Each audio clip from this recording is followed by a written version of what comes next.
Welcome back to Clean News Rajasthan. चलिए देखते हैं राजस्थान की 15 फटाफट बड़ी खबरों को।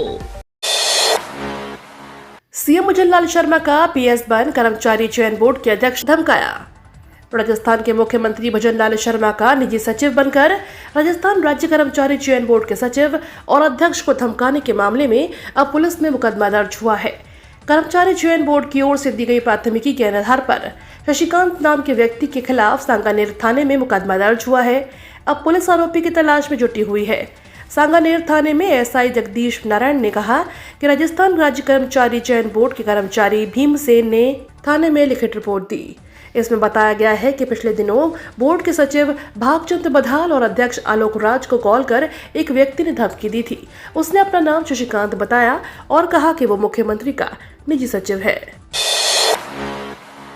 राजस्थान में तेजी से बढ़ रहे इन दिनों 2 जानलेवा बीमारी के मरीज, हजारों लोग संक्रमित। राजस्थान में इन दिनों स्वाइन फ्लू के मामले तेजी से बढ़ रहे हैं, जिसने लोगों की चिंता बढ़ा दी है। स्वास्थ्य विभाग ने कुछ आंकड़े जारी किए हैं। इसके अनुसार प्रदेश में बीते 1 महीने में स्वाइन फ्लू के 1000 से अधिक मामले सामने आए।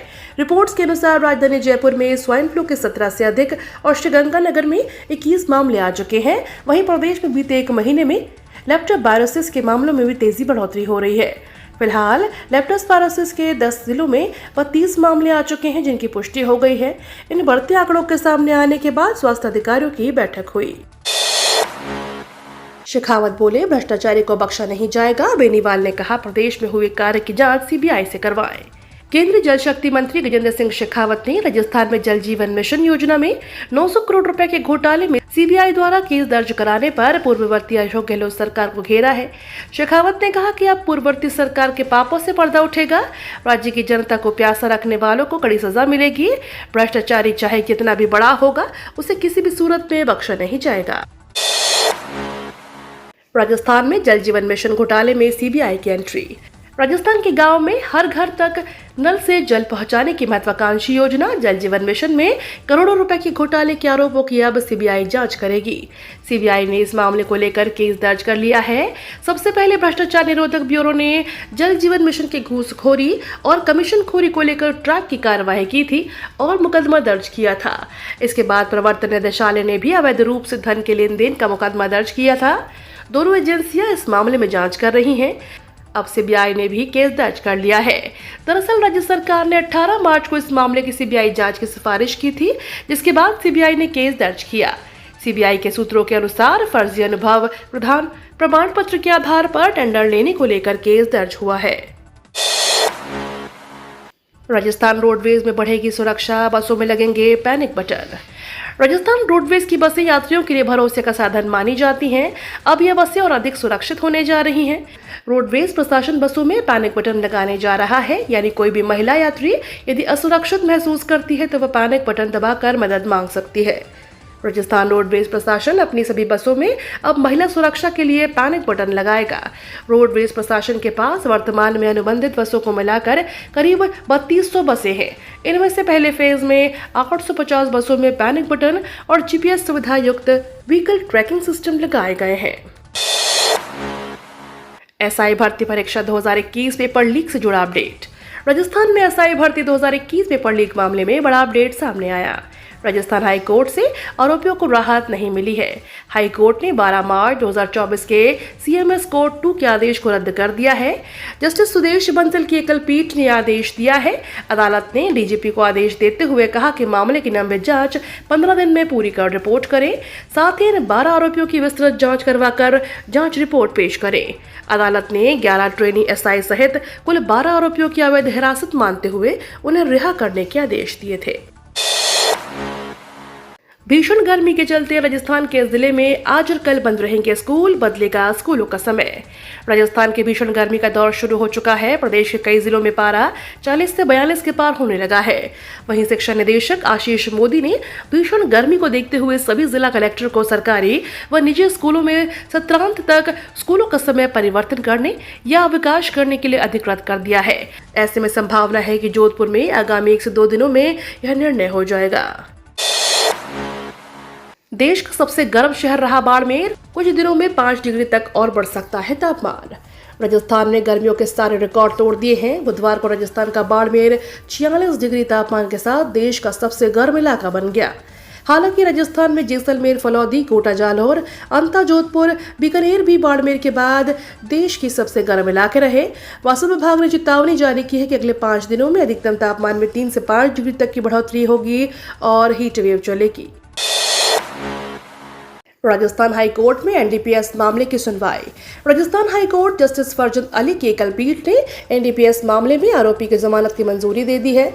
हाई कोर्ट ने एनडीपीएस मामले में आरोपी की जमानत को मंजूर करते हुए कहा कि जब अपराध की गंभीरता हो तो सबूत का मानक उससे अधिक होना चाहिए।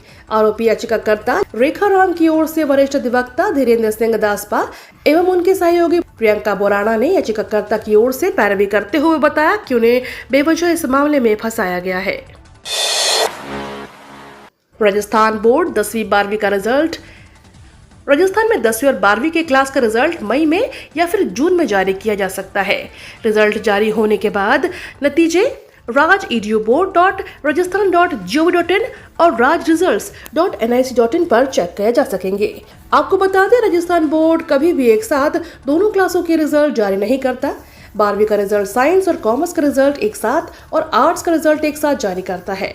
इस साल बताया जा रहा है कि 12वीं कक्षा के साइंस और कॉमर्स विषय के रिजल्ट मई के अंतिम सप्ताह या जून के पहले सप्ताह के बीच आ सकते हैं। कहा जा रहा है कि 20 से 30 मई तक 12वीं की तीनों स्ट्रीम के रिजल्ट, आर्ट्स, कॉमर्स और साइंस के रिजल्ट जारी होंगे। इसी के बाद जून में 10वीं के रिजल्ट जारी किए जा सकेंगे। सीएम भजनलाल ने तेलंगाना में प्रवासी राजस्थानियों से की चाय पर चर्चा। मुख्यमंत्री भजनलाल शर्मा इन दिनों तेलंगाना में प्रवासी राजस्थानियों को साधने में जुटे हुए हैं। इसी कड़ी में कल हैदराबाद के चेवेल्ला लोकसभा क्षेत्र के प्रवासी राजस्थानियों के साथ चाय पर चर्चा कार्यक्रम में शामिल हुए। इस दौरान सीएम भजनलाल ने कांग्रेस पर जमकर हमला बोला। उन्होंने कहा कि तेलंगाना की कांग्रेस सरकार जनता को गुमराह करने के लिए फेक वीडियो बनवा रही है। वे मर्यादा का ध्यान नहीं रखते हुए चुनाव के समय नए नए हथकंडे अपना रहे हैं, लेकिन जनता सच जानती है। तेलंगाना में जनता कांग्रेस के कुशासन और भ्रष्टाचार से त्रस्त है। त्रस्त जनता बीजेपी को प्रचंड बहुमत देने का मन बना चुकी है और लोकसभा चुनाव में यहां भाजपा भारी मतों से विजयी होगी। पीएम बोले, शहजादे ने अडानी अंबानी को गाली देना बंद किया। प्रधानमंत्री नरेंद्र मोदी ने बुधवार को तेलंगाना के करीमनगर में पहली बार अडानी अंबानी का जिक्र करते हुए राहुल गांधी पर निशाना साधा। उन्होंने कहा कि पिछले 5 सालों में कांग्रेस के शहजादे दिन रात एक ही माला जपते थे। 5 उद्योगपति अंबानी, अडानी, लेकिन जब से चुनाव घोषित हुआ है उन्होंने अंबानी अडानी को गाली देना बंद कर दिया है। क्यों? पीएम ने कहा कि मैं कांग्रेस के शहजादे से पूछना चाहता हूं कि उन्होंने अडानी और अंबानी से कितना माल उठाया है, काला धन के बोरे भर के रुपए मारे हैं। कांग्रेस पार्टी को चुनाव के लिए उन उद्योगपतियों से कितना माल मिला, क्यों टेम्पो भर कर माल पहुंचा है। अंबानी अडानी के नाम पर गरमाई सियासत। अब राहुल गांधी ने पीएम मोदी पर पलटवार कर दी। कांग्रेस के पूर्व अध्यक्ष राहुल गांधी ने पीएम मोदी के अडानी और अंबानी वाले बयान पर पलटवार किया है। राहुल गांधी ने आधिकारिक हैंडल एक्स पर वीडियो जारी कर कहा, भाजपा के भ्रष्टाचार के टेम्पो का ड्राइवर और खलासी कौन है, देश जानता है। राहुल गांधी ने कहा कि नॉर्मली आप बंद कमरों में अडानी अंबानी की बात करते हो, पहली बार आपने पब्लिक में अडानी अंबानी बोला और आपको यह भी मालूम है कि ये टेम्पो में पैसा देते हैं। क्या ये आपका पर्सनल एक्सपीरियंस है? एक काम कीजिए, सीबीआई ईडी को इनके पास भेजिए, पूरी इंक्वायरी कराइए, जल्द से जल्दी कराइए, घबराइए मत मोदी जी। नस्लीय बयान पर मचा बवाल तो सैम पित्रोदा ने दिया इस्तीफा, कांग्रेस ने झट से किया मंजूर। हाल ही में नस्लीय टिप्पणी करके विवादों में घिरने वाले सैम पित्रोदा ने इंडियन ओवरसीज कांग्रेस के अध्यक्ष पद से इस्तीफा दे दिया है। उनके इस्तीफे को कांग्रेस ने तुरंत मंजूर भी कर लिया। इसके बारे में कांग्रेस के कद्दावर नेता जयराम रमेश ने एक्स पर पोस्ट करते हुए जानकारी दी है। जयराम रमेश ने एक्स पर पोस्ट करते हुए बताया कि सैम पित्रोदा ने अपनी मर्जी से इस पद से इस्तीफा दिया है। उन्होंने लिखा, सैम पित्रोदा ने अपनी मर्जी से इंडियन ओवरसीज कांग्रेस के अध्यक्ष पद इस्तीफा देने का फैसला किया है। कांग्रेस अध्यक्ष ने उनका इस्तीफा स्वीकार कर लिया है। सैम पित्रोदा के बयान पर पीएम मोदी की स्टालिन को चुनौती।